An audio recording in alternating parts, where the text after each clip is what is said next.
It started on a Tuesday, the kind of day when nothing remarkable is supposed to happen.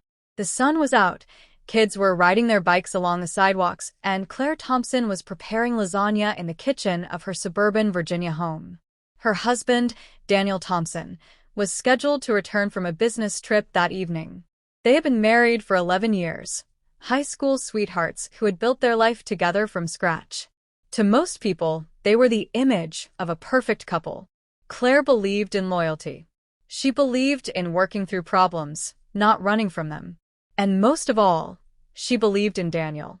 That's why the email she accidentally saw on his laptop while downloading a recipe felt like a betrayal written in fire. The subject line read, "Last night was unforgettable. I miss you already." At first, she thought it was spam, but curiosity turned into suspicion when she opened it. The body of the email left no room for doubt. It was intimate, affectionate, and disturbingly detailed. The sender's name was Emily, someone Claire didn't recognize. Her hands trembled. She kept reading. There were attachments, messages, timelines, and then pictures. For a moment, the world around her dimmed. The clatter of the spoon dropping on the floor broke the silence. Claire stood still, her eyes fixed on the screen, the lasagna forgotten. The person she had trusted most had crossed a line she never thought he would. When Daniel came home that night, he was greeted by silence, not the warm hug and cheerful chatter he was used to. Claire sat across from him at the dinner table, quiet, her eyes searching his face. "Did something happen?" he asked, concerned.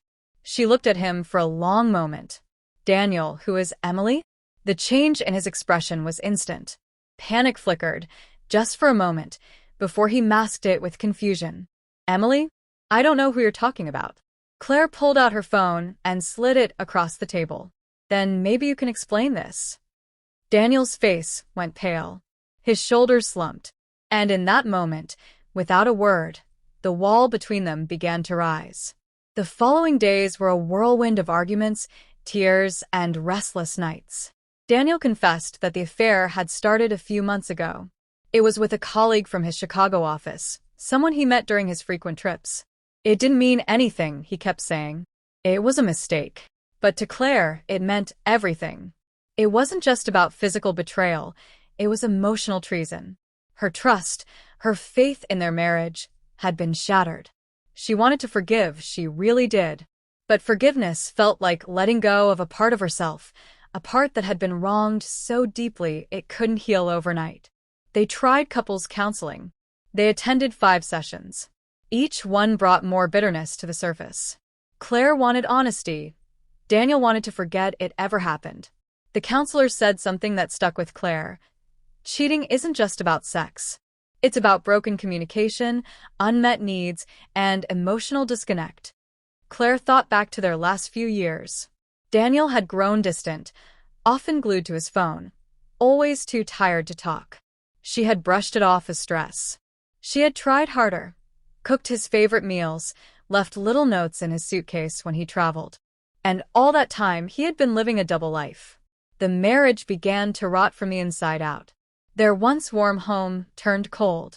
Nights were spent in silence, meals became awkward, and their daughter, Lily, only 7, began asking why Daddy slept in the guest room. One night, Claire found herself standing in the kitchen, staring at a photo on the fridge. It was taken 3 years ago. Her, Daniel, and Lily at the beach. They looked happy, sun-kissed, and laughing. She wondered if that happiness was ever real or just a mask for a relationship slowly unraveling. Daniel tried to win her back. He bought flowers, made dinner, even planned a weekend getaway. But none of it reached Claire's heart. She had loved him with everything she had, and now that love felt betrayed beyond repair. After months of trying, they made the painful decision to separate. Daniel moved into an apartment nearby so he could still be close to Lily. Claire stayed in the house, trying to rebuild a life from the ruins of what once was. Friends and family offered support, though many were shocked. "You guys were perfect together," they'd say. Claire smiled politely, but didn't respond. Because the truth was, no one saw what went on behind closed doors. No one saw the nights she cried alone while Daniel sent texts to another woman. No one felt the emptiness she did when she kissed him goodnight and received nothing in return. Divorce papers were signed in the fall. It was mutual, at least on paper. In reality, it felt like losing a limb, painful, slow, and unavoidable. Claire began to heal, piece by piece. Therapy helped. So did journaling, yoga, and spending time with Lily. But what helped the most was realizing that the failure of her marriage didn't define her worth. One afternoon, Claire ran into Emily. It happened at a grocery store. She recognized her from the photos. Emily looked startled, uncomfortable. She tried to walk away, but Claire approached her, not with anger, but calm. "I'm not here to argue," Claire said. "I just want to say, I hope you understand the damage that was done." Emily's eyes softened. "I do," she said. "I'm sorry." That was the closure Claire didn't know she needed. Meanwhile, Daniel struggled with regret. The excitement he once felt with Emily faded quickly. The thrill of secrecy had cost him his family. He tried to date again but found no real connection. He missed Claire's warmth, her laughter, her fierce loyalty. But by the time he realized what he had lost, it was too late. Cheating had not only ended their marriage, it had scarred every part of their story.